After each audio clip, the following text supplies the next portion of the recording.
Sekarang saya memperhatikan bagaimana luar biasanya sebuah biji yang sangat kecil dapat berkembang menjadi sesuatu yang sangat besar.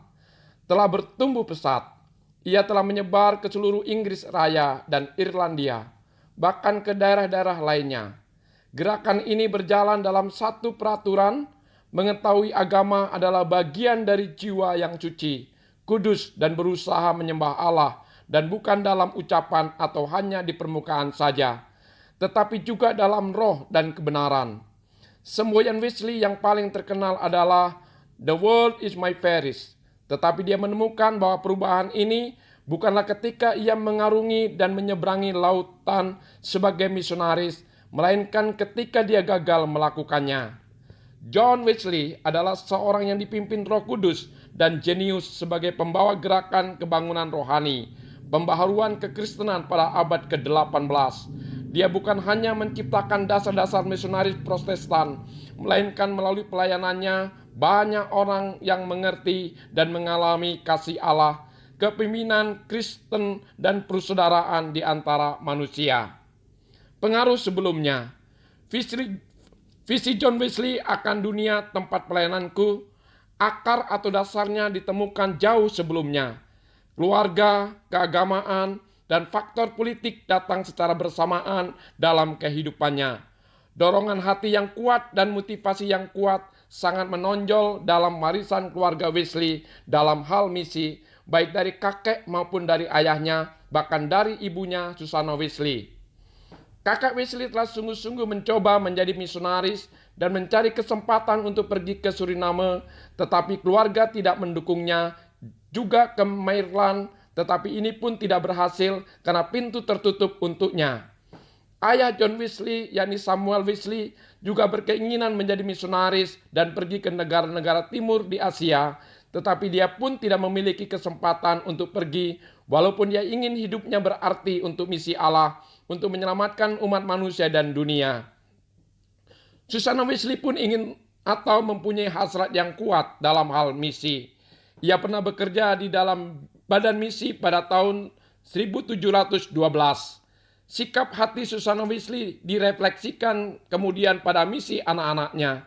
Pada tahun 1735, John Wesley meminta untuk pergi ke Indian Amerika. Pada saat yang sama ayahnya meninggal dan meninggalkan ibunya sebagai seorang janda miskin. Tetapi Susanna memberikan dorongan yang besar bagi anak-anaknya, khususnya John Wesley. Walaupun John Wesley sangat dekat dengan ibunya, karena keinginannya yang besar, dia meninggalkan ibunya dengan keyakinan bahwa ibunya akan mendukungnya. Susanna Wesley bukan hanya mendukung, dia berkata, "Jika saya punya 20 anak laki-laki, saya akan bersuka cita memberikan mereka semua menjadi misionaris, walaupun saya tidak akan pernah melihat mereka lagi." Kegagalan misi. John Wesley tidak pernah menggunakan kata misionari, tetapi dia memakai istilah penginjilan. Ada sedikit masalah atau pertanyaan kecil tentang luas jangkauan pelayanan yang ingin ia jangkau. Oleh karena itu pada tahun 1736, dia menulis surat kepada Charles Wesley, adiknya, guna menanyakan pemikirannya tentang doktrin yang dibuatnya. John Wesley mengatakan, "Berikanlah kepada saya secara jelas, penuh dan tegas. Mungkin bukan hanya provinsi yang akan kita jangkau, tetapi juga negara-negara Kristen yang belum lahir baru." Kesempatan adiknya Charles Wesley menjadi misionaris tiba pada tahun 1735 ke Amerika Utara, antara Carolina Selatan dan Florida. Mereka pergi bersama John Wesley, Charles Wesley, Benjamin Ingham, dan Charles Delmotte. Ada banyak motivasi John Wesley pergi ke Amerika seperti para misionaris yang lain.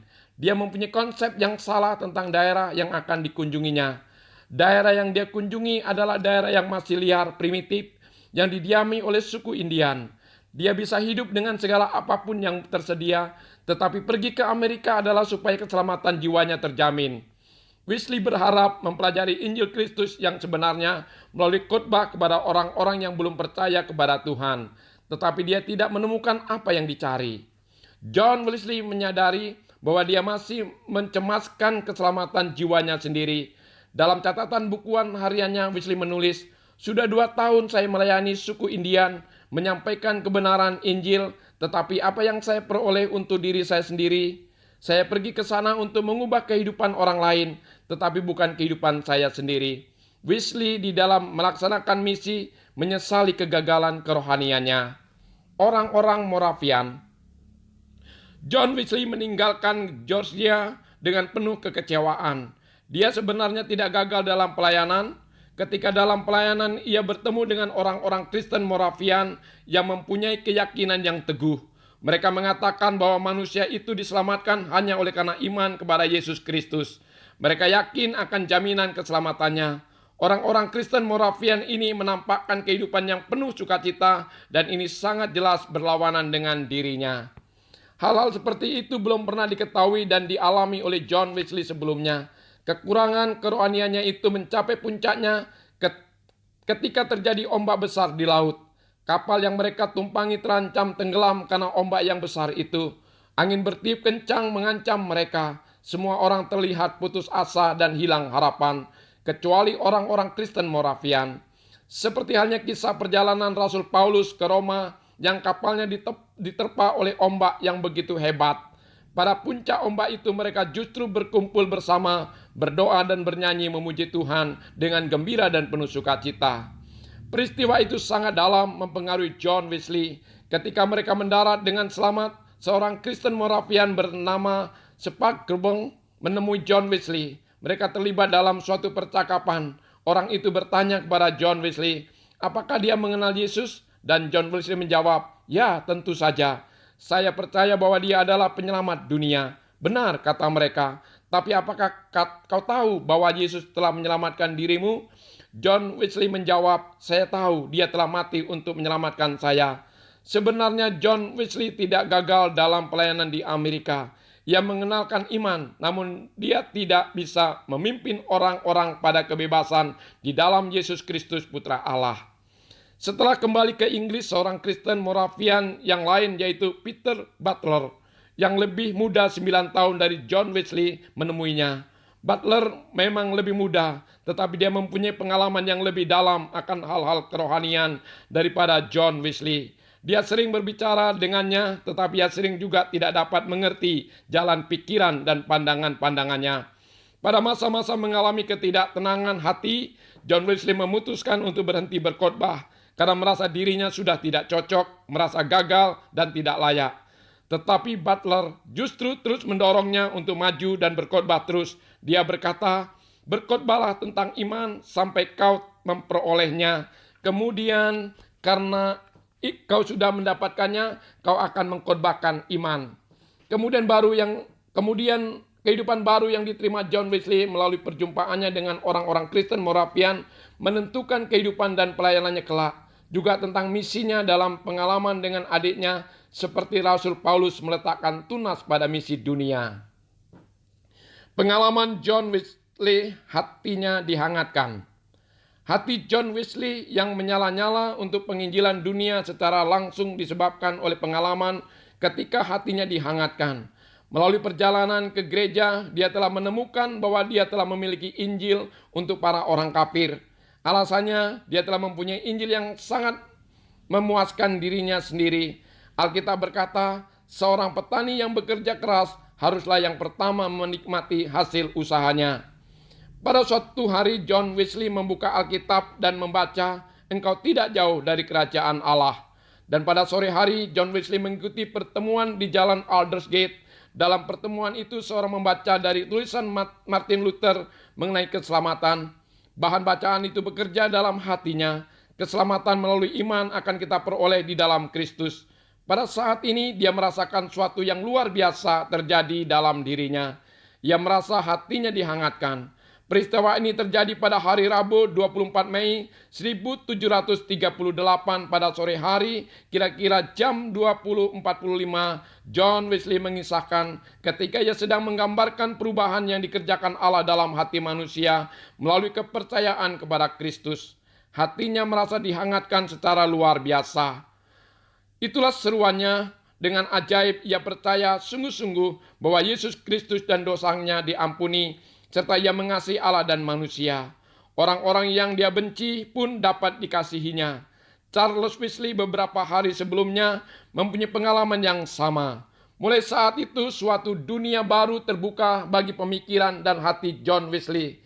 Dia tidak hanya mulai berdoa bagi orang-orang yang tidak disukainya, bahkan juga membuktikan akan kehadiran Allah dan apa yang telah dilakukan Allah kepadanya. Penebusan bagi seluruh dunia. Ciri khas pekabaran Injil gerakan metodis yang hampir-hampir tidak dapat dibendung, dihindarkan pertumbuhan dan perkembangannya yang begitu pesat adalah karena doktrin yang mendasarkan, yaitu penebusan bagi seluruh dunia.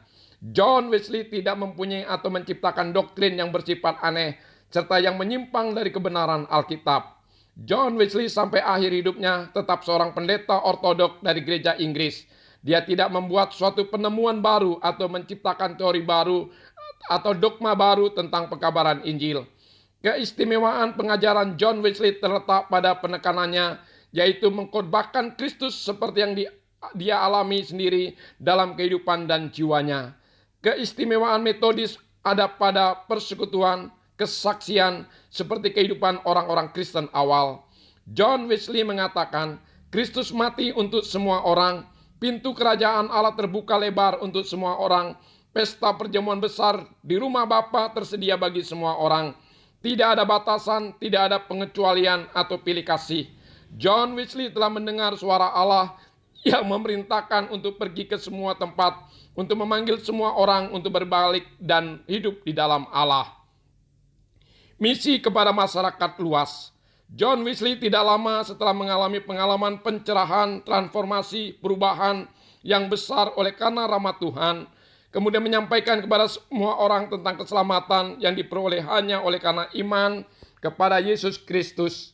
Mulai dari saat itu dia melihat bahwa dunia adalah tempat pelayanannya.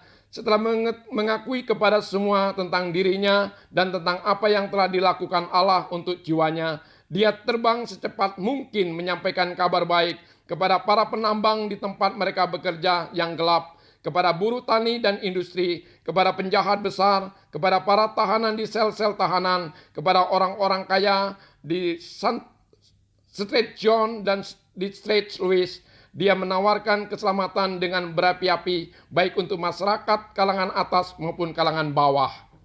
Seruan kenabian. Surat John Wesley yang sangat terkenal adalah surat kepada James Harvey yang ditulis pada tanggal 29 Maret 1739. Dalam surat itu dia mengumumkan bahwa dunia ini adalah daerah pelayanannya. Ini terjadi sebelum di Kingswood, tempat dia memulai pelayanannya di alam terbuka atau di luar gedung gereja Anglikan.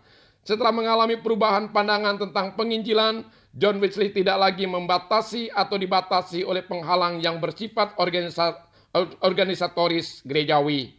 James Harvey merupakan salah seorang metodis pertama yang mengkritik Wesley karena dia berkhotbah di luar gedung gereja dan di hadapan jemaat lain.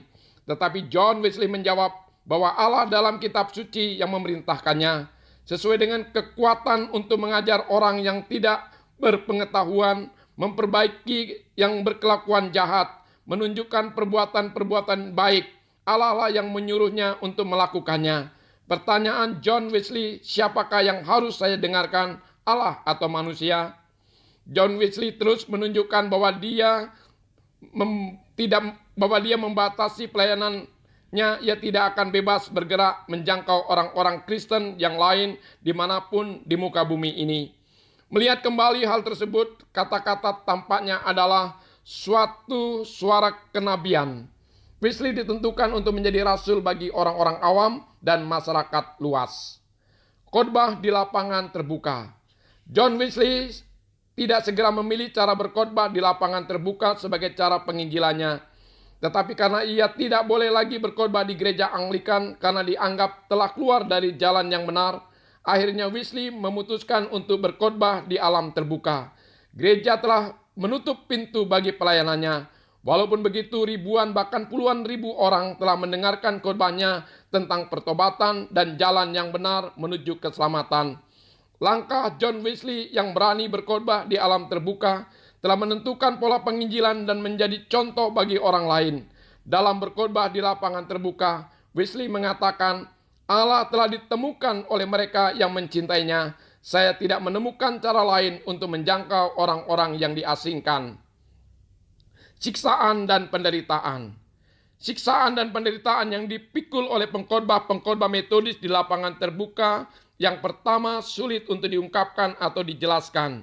Mereka diserang dengan pentungan dan dilempari batu, dikejar-kejar dengan menggunakan kuda, diserbu dengan menggunakan anjing-anjing pelacak. Para petani kehilangan ternak ketika mereka beribadah. Rumah-rumah mereka dirusak, anak-anak mereka dilemparkan ke kandang anjing, sementara banyak wanita diperkosa. Selain itu mereka menjadi sasaran kritikan dan cacian. Tetapi melalui semuanya itu, John Wesley telah menetapkan bahwa khotbah di lapangan terbuka adalah alat yang paling efektif untuk pemberitaan Injil. Karena John Wesley menyadari bahwa penginjilan adalah untuk menyelamatkan yang hilang dan pergi. Wesley berjalan-jalan dari dataran rendah dan tinggi untuk mendorong mereka datang dan bergabung dalam gerakan Metodis. Meskipun menghadapi berbagai tantangan, perlawanan, cacian, dan kritikan, pengkhotbah Metodis memenangkan banyak jiwa dari mana-mana. Mereka pergi dari puncak yang tinggi di Kenward di selatan sampai ke utara.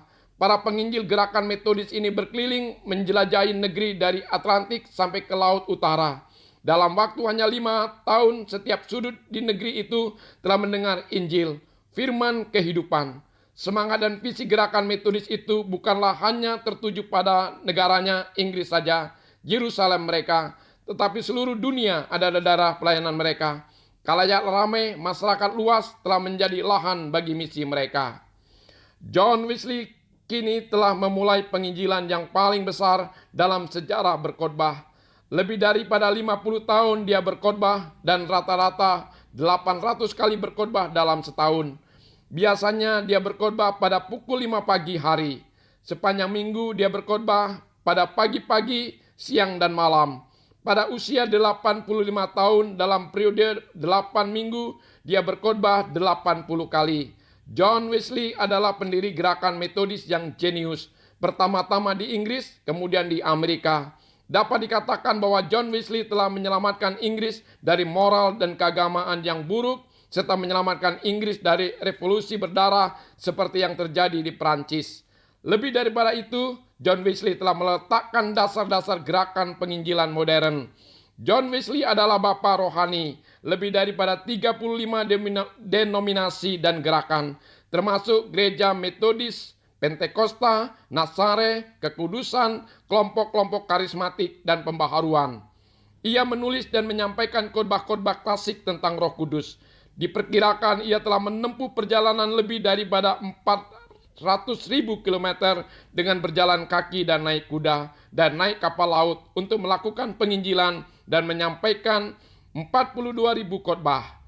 Ia menulis karya tulis, menerjemahkan atau menyunting buku lebih daripada 200. Dalam semangat pelayanan, Wesley berkata, "Saya tidak takut gerakan Metodis ini lenyap. Yang saya takutkan adalah gerakan Metodis ini tetap ada, tetapi sudah kehilangan apinya."